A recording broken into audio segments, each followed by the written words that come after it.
Bom dia, queridos alunos, tudo bem com vocês, meus amores? Estou com saudades, tá? Queridos, nós vamos continuar a nossa aula de redação com o último capítulo do módulo 1, que é o capítulo 4.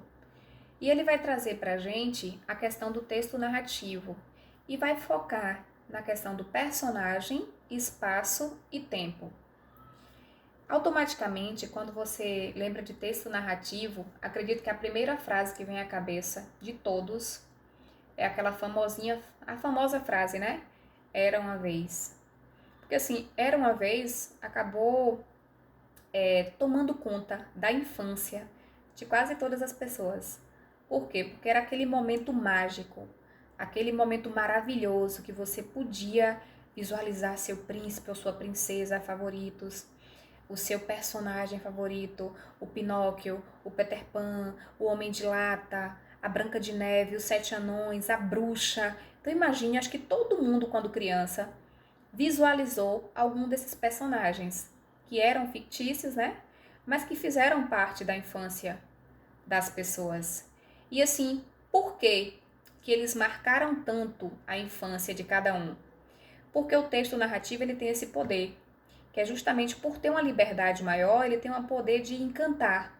Você pode inventar, você pode criar, você pode construir tramas em cima do que o seu leitor quer ouvir, em cima do que o seu leitor quer ver, em cima do que o seu leitor quer ler, né? E por isso que os livros, os textos narrativos são tão famosos e encantam, né? Multidões, seja na versão impressa no livro ou na versão cinematográfica, através dos filmes. Então, o texto narrativo ele tem esse propósito. Ele vai esboçar ações através de personagens que vão estar inseridos em um determinado espaço, vivendo num determinado tempo, tá? Por isso que esses elementos são fundamentais. Personagens, tempo e espaço, porque eles compõem o texto narrativo. E aí eu coloquei embaixo alguns tipos, alguns exemplos de textos narrativos. Romance, que na verdade não é o romance que vem de romântico aí não. Eu estou falando de livros, né? De textos narrativos, tipo os romances, os paradidáticos que vocês compram. Novelas, que também não é essa novela nessa vertente que nós temos televisiva, não. Todos aí são textos narrativos, mas o que vai diferenciá-los vai ser a proporção, o tamanho, a quantidade de personagens, o propósito. Por exemplo, conto é um texto narrativo que ele é menor, né? Os nossos famosos contos maravilhosos que tanto encantaram, que começavam com Era uma Vez, ele é uma história que envolve ali alguns personagens e que tem uma proporção menor do que o do romance e o da novela. A crônica, ela geralmente tem um cunho ou humorístico ou de satirizar, de criticar alguma coisa. E geralmente a crônica, você pega um fato do cotidiano e cria uma história. Então, um simples fato do cotidiano, o fato de ir à escola. E a partir do ir à escola, você criou uma história, porque houve uma história nesse percurso de você sair de casa e ir à escola. É a crônica, é você pegar uma situação do cotidiano e a partir daí você criar. A fábula, por exemplo, é um texto narrativo que tem duas características que são só dela. Uma, os personagens são sempre animais. E a segunda é que tem sempre uma lição de moral. Ela é criada com esse propósito de nos dar, de nos oferecer uma lição de moral. Então, cada texto narrativo ele tem uma característica que é peculiar, que é única, tá? Que está presente naquele tipo de texto. E aí, imagine, né? Se eu estou falando de textos narrativos, claro que eu vou lembrar logo de cara que o que me encanta nessas histórias são os personagens. Eles conseguem fazer com que a gente ame ou odeie na mesma proporção, né? Então, se você fala de grandes heróis ou de grandes vilões que fizeram a história da literatura, que fizeram a história do cinema, das séries que vocês tanto, na verdade, tanto amam, né? E lógico que eu coloquei aí alguns personagens que são clássicos e que nós adoramos. Quem não ficou hipnotizado com a história do Coringa? Era um vilão, mas que até então o texto, o filme, trouxe pra gente uma história explicando o porquê dele ter se tornado vilão. E acabou por encantar milhões de telespectadores, né? Gente, quando eu falo de personagem, eu estou falando de quem participa da história. E aí essa personagem ela pode ser principal ou protagonista. Gente, a palavra personagem você pode usar tanto a personagem como o personagem, tá? As duas maneiras estarão corretas. Pode ser um personagem que vai ser secundária ou coadjuvante. Ela não é a principal, ela não é a protagonista, mas ela faz parte. Secundário vem de segundo plano. Ela faz parte do enredo. E ela também ajuda a compor a história.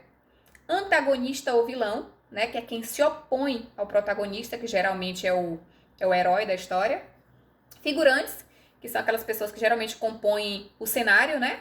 Real ou histórico, que geralmente são personagens que existiram e que são representados para poder mostrar aquela história. Geralmente os livros de história, os filmes de história, né? Que mostram lá a história de Hitler. Então, tem um personagem que é real e que está sendo ali representado historicamente. E eu sei que vocês viajaram legal aí com esses nossos personagens que nós amamos, né?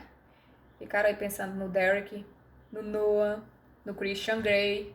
Mas são personagens que marcaram a literatura, ou o cinema, ou as séries mundiais, né? Nós estamos falando aí no âmbito mundial, não só nacional.